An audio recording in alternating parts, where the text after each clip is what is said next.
So, you won't believe what happened at Thomas's Battersea the other day. Things took a wild emotional turn. It all started like any typical school morning. Pencils tapping, kids whispering, just regular classroom buzz. Prince George, quiet as usual, sweet as ever, was working on his art assignment. He wasn't just scribbling, he was pouring his heart onto that page. His drawing, so peaceful, so personal. You could almost feel what he felt just by looking at it. But then, disaster. When it came time for the class to check out each other's work, this boy, tall, cocky, and clearly enjoying the sound of his own voice, let out this loud, nasty laugh.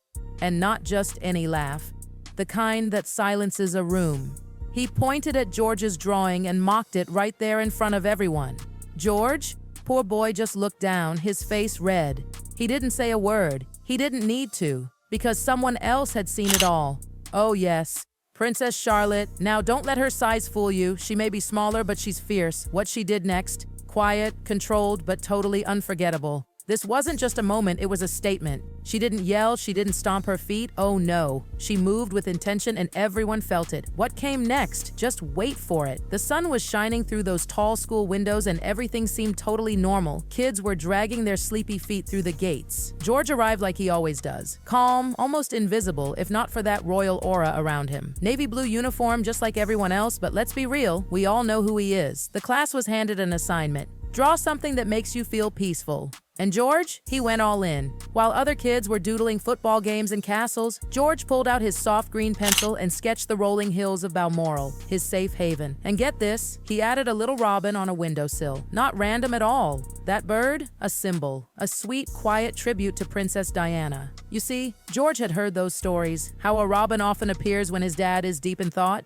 To him, it wasn't just a bird, it was meaning. He finished his drawing, quiet, content, but the piece, oh, it was about to get shattered. The teacher collected all the artwork and displayed them at the front of the class. Everyone took a moment to wander over and look, and then, here it comes, that boy, Rufus. Tall, smug, son of a tech investor. He marches up, looks at George's heartfelt drawing, and says, "Get this. What is that supposed to be? A bird in a mud puddle?" Loud enough for everyone to hear, and of course a few other kids giggled, unsure if they should laugh or hide. George just sat there, cheeks burning, head down. The teacher gave a mild warning, but it didn't mean much. This wasn't the first time George was picked on, not for doing anything wrong, but for simply being different, being soft, thoughtful. But behind the glass wall in the adjoining room, Princess Charlotte saw it all. Her little fists clenched under the table. She said nothing, yet.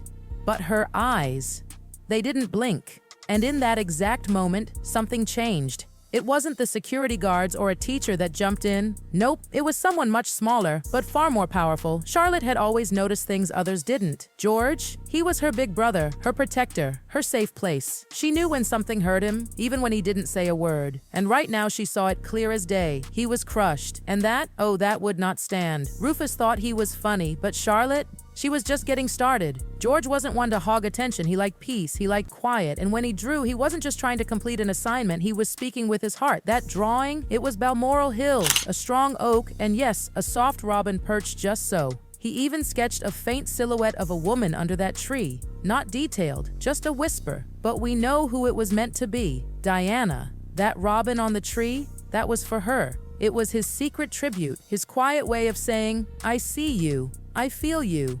His father had told him those stories, how Diana said she'd return as a robin to watch over her boys. George had taken that to heart, and now, a smug laugh from a boy like Rufus tried to turn that meaning into a joke. And it stung, not just because it was mean, but because it tried to erase something sacred. The laughter, the snickering, it echoed. But George, he didn't flinch, he didn't talk back. He just folded into himself, trying not to let the tears come. But someone else heard that laugh, and it lit a fire. Charlotte. From her desk behind the glass, she froze, not out of fear, but out of focus. That fire in her chest? It wasn't rage, it was purpose. The lunch bell rang, kids scrambled out, but Charlotte? She stood, slow and deliberate. Her classmates noticed, her teachers assumed she was just heading out to play. But oh, she was on a mission. The playground? Loud and chaotic, kids yelling, skipping, playing tag. But Charlotte, she had locked eyes on one boy, Rufus, surrounded by his little crew, laughing like nothing happened. She walked straight toward him, no hesitation, heads turned, teachers paused, kids stared, and Rufus? Oh, he saw her. He smirked at first, thought he was about to enjoy a show, but Charlotte didn't yell. She didn't insult. She reached into her coat pocket and pulled out a folded piece of paper. Crisp edges, delicate fold. She handed it to him. He blinked. "What's this?" Her voice? Calm. "It's yours now." He opened it. A drawing. Another robin. This one perched beside a boy on a branch. The boy's face turned away, arms crossed. But the robin, it stared straight ahead. Brave, unshaken, no name, no labels, just the message. You laughed because you didn't understand, but gentle doesn't mean weak, and different doesn't mean funny. Rufus? He went pale. His crew? Silent. Charlotte? She just turned and walked away. No mic drop, no drama, just dignity. Miss Bennett, who saw it from across the yard, said it was the most graceful act of courage she had ever seen in her career. Rufus didn't speak for the rest of the break, just folded that drawing and tucked it away. Charlotte went straight to George and sat beside him like nothing happened. She didn't tell him. She didn't have to. George smiled, softly, gratefully, and that moment, unforgettable. So later that evening, something totally unexpected happened. Back at Kensington Palace, quiet halls, everything calm after supper. George was upstairs. Charlotte had disappeared into the garden like she always did. But then the phone rang. The school's headmistress, she was calling. And this wasn't just some routine update. She explained it all. No drama, just facts. George's drawing, the bullying, and Charlotte's reaction, graceful, firm, unforgettable. Catherine, she listened in silence. Just still. Then she looked up, eyes a bit misty, and whispered. She defended him. Without anger, without shouting. Just truth. William walked over to the window, hands in his pockets, his jaw clenched. "I know what that feels like," he said softly. "To be laughed at. Just because of who you are." It took him back to his own childhood. He remembered a boy once saying, "You think you're better than us because you'll be king." And William? He never thought that. He just wanted to be normal. Catherine stood beside him. The two of them stared out into the fading light. Their daughter was out there, barefoot probably, climbing something, maybe picking flowers, fearless as ever. And William? He thought of Diana. She would have loved this, Charlotte's quiet courage, her grace, her refusal to let cruelty win. He could almost hear his mother's voice. "Don't ever let your crown silence your heart." Later that night, Catherine kissed George goodnight. She didn't bring up the drawing, didn't mention the bully, but she brushed his hair back with such gentle care. George didn't need words. He felt it. The palace didn't release a statement, no press conference, no royal reaction. But behind those palace walls, two parents had never been prouder because their children were growing not into royalty but into real people. With character, with heart, and Charlotte, that night she slept like a lion. Mission complete. But wait, this story wasn't over. A few days passed, things calmed down. George, he stayed quiet, still sat in the back, still watched from the window. But something inside him had shifted. The school announced an arts competition. Theme, voice. Kids could submit drawings, poems, music, whatever helped them say something meaningful. And George? At first he hesitated. That laugh still echoed in his mind. But Charlotte? Oh, she was ready. One morning, she just slid his sketchbook across the breakfast table. "You have something to say," she told him. "Some people need pictures to hear it." That day after school, George opened a new page, fresh, empty, full of possibility, and he drew. Not the same robin, not the same tree. This time it was a whole world, rolling green hills, thick forests, shafts of sunlight pouring through the trees, and in the sky, birds, dozens of them, flying. Some graceful, some awkward. One had a bent wing, but they were all soaring together. And in the middle, a boy, no crown, no titles, just standing still with one hand stretched out toward a bird perched on his finger. George didn't want it to be perfect. He wanted it to be real. He titled it, "Still Worthy of Wings." He didn't tell anyone, just slipped it onto the teacher's desk and walked back to his seat. Then came showcase day. Parents and teachers packed into the assembly hall. Artwork everywhere. George, he stood off to the side, quiet, watching. And you know what? People stopped in front of his drawing. They lingered. One teacher said, "This one, it speaks." Another student whispered, "That's my favorite." Even Rufus, yes, that Rufus, stood there, quiet, no jokes, just looking. And when the winners were announced, George didn't get first place. That went to a 6th-year girl who played a violin solo that made everyone cry.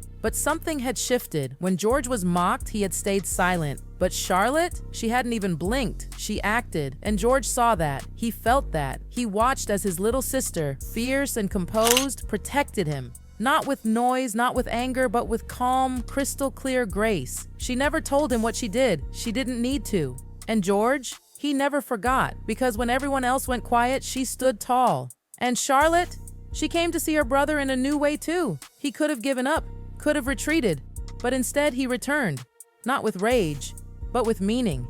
He re-entered that art competition, not to win, but to be heard, to say, "I'm still here, still worthy." That quiet courage, it floored her. And for William and Catherine, watching all this unfold, it was everything. Not in the royal sense, in the human one. Because this wasn't about protocol or power, this was about heart. This was exactly what Diana had hoped for. Her grandchildren weren't just carrying on the family name, they were rewriting what that name meant. Leadership without empathy? Empty. But loyalty, the kind you live, that shapes people, shapes nations.